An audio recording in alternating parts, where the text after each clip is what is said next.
Right, let's just clarify real quick. The title says nearly. Nearly. I am not insulting Mark Henry. This is a praise piece. I'm praising him. The title just gives it a bit more fun, a bit more excitement. You're like, what does that mean? And you click and then here I am making some kind of Kermit voice. But given that he has recently retired, or at least that's what a lot of people are reporting, I thought it would be nice to go back through Mark Henry's career and relive the highlights, but also the lowlights, because at one point it kind of did look like maybe Henry wasn't going to make it after all. For you see, Mark Henry was nearly WWE's biggest flop. Why?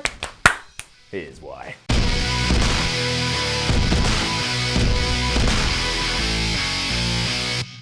Now, yes, I love Mark Henry, and he has had some true highlights throughout his WWE career, and of course none were better than the time he wore that salmon jacket, pretended to retire, and then absolutely whipped John Cena's ass. That was brilliant. He also had his Hall of Pain run and had that theme music with the cool lyrics, you know, someone's gonna get their ass whipped, something, there's other words there, I don't know what they were, but it was a catchy tune. In short, he made it by understanding how to be a big man while also being athletic and come across as rather intimidating, and when he did become the world champion, I truly believe he was the right guy at the right time. He did enough and he deserved it. However, if we do go right back to the start of Henry's journey, this wasn't the case, and it wasn't the case at all. I mean, he was a man that had mad potential after what he achieved on the strongman circuit, and obviously Vince McMahon saw that and thought, wow, I could do loads with this guy. Look at him, he's like a big slab of meat. And when you do have a man that looks like a slab of meat and he can also move, well, that's kind of your ultimate recipe for pro wrestling success. All you got to do is get the bells and whistles right, and more often than not, they will be a success because they look like they can whip your ass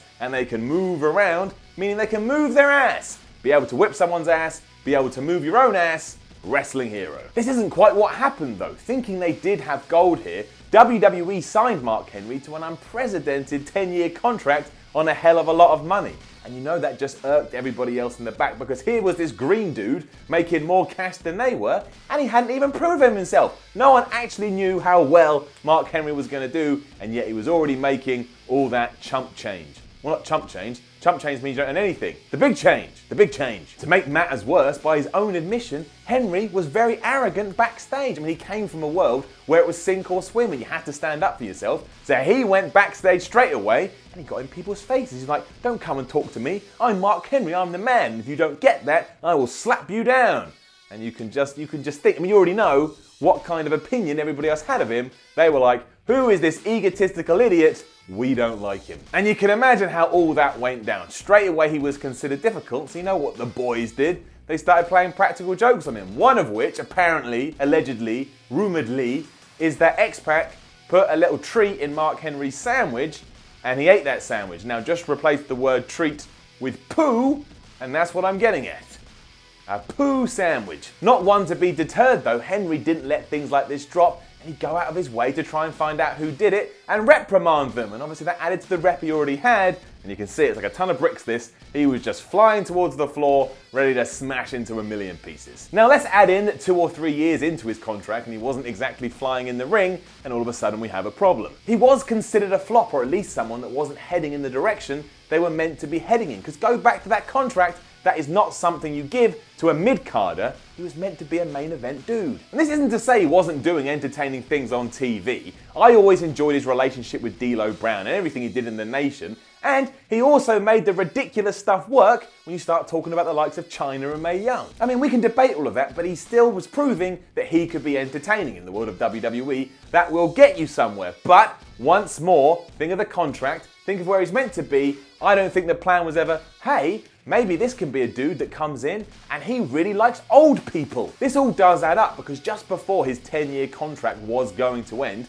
WWE decided, hey, maybe we should give him one big push and see what happens. Out for a year after he tore his quadriceps in 2004, he didn't return to TV until December 2005, and given that 2006 was the end point of this contract, well, it was make or break for Henry, it really was. And it was clear there was a plan in place at the time, because Batista, who was the World Heavyweight Champion around this point, had one person that kept whipping his ass. Guess who it was? That's right, Mark Henry. Now, unfortunately, Batista got injured, and that meant the world title was held up, and they held a battle royal on SmackDown, I believe, to find a new champion. And guess who won that? Well, no, it wasn't Mark Henry, it was Kurt Angle. But who was Kurt Angle in the ring there with last? That's right, Mark Henry. This then did lead to a feud with The Undertaker after Henry screwed him out of winning the title, and of course, as we know, they had a match at WrestleMania 22. Now this wasn't great. I'm not going to pretend this was Undertaker's best matches at Mania because it wasn't. However, it was one of those times when you think, well, WWE has put Mark Henry in the ring against The Undertaker at the Showcase of the Immortals. Maybe I think he's a bit of a bigger deal than I already did. Let's see what happens with the fallout. I think there was a little bit of that, just a little bit, but a little bit. From here, he went on a tirade, or a path of destruction, as WWE like to call it. If you had any kind of name value or you were a champion, Mark Henry would pop up and he would try and kick your ass, much like he did to Rey Mysterio, who was champion for a lot of 2006. He did get injured again, which meant more time away from the ring, but the job that WWE had done was actually starting to pay off. Henry felt like a threat, and he felt like the threat he always should have done. He naturally signed a new contract at some point, and maybe it was for less money, I don't know, because I don't know the specifics, but that was by the by. Henry had finally found himself, he'd found his character, and now it was all about trying to make a serious impact. He returned in 2007 and mostly hung around with the big boys, but it wasn't until the draft in 2008 that maybe he saw an opening, because he was moved to ECW. Now, ECW was seen as a lesser brand than Raw and SmackDown, so someone backstage in WWE management thought, well, Henry could be the ECW champion,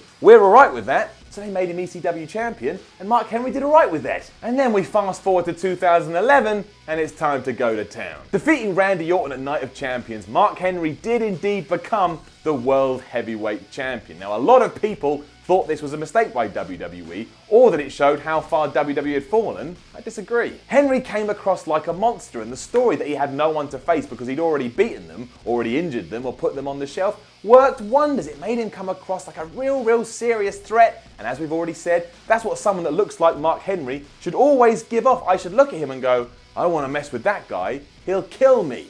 Now known of his Hall of Pain run, it was the highlight of his career before, of course, we get back to that now famous retirement angle that happened in 2013. Proving how far he'd come, Henry cut an emotional promo. He had actual tears coming down his face, said this was it for him, and he even got the fans in the arena that night to chant thank you. He had him in the palm of his hand like a true pro wrestler would. Even John Cena came out to thank him, which Henry responded by giving him a World's Strongest Slam and proving this was all a ruse and he just wanted to get back at John Cena. Good for you, Mark Henry, good for you. There are many other highs and lows when it comes to Mark Henry, but in a profession where you have to swim really fast, otherwise you're going to sink, I think sometimes it goes to show that patience is a virtue. It's all right to give people a little bit more time if you believe in them, and Mark Henry is proof of that. He may not have been worthy of that contract at the start, but he was damn sure worthy of it by the end. If nothing else, I'll always remember him fondly, and surely that's got to count for something, because there's some people I don't remember at all, but Mark Henry, he's right there.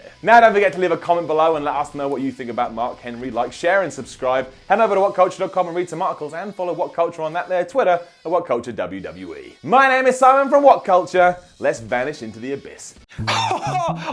Wasn't that something? Don't forget to like, share and subscribe below, and also the people who made this lovely video, they're appearing right here. But if you're thinking to yourself, I want to see more content, Jules, then why not look above my head, as there probably is some. I don't know. I can't see it. Until next time.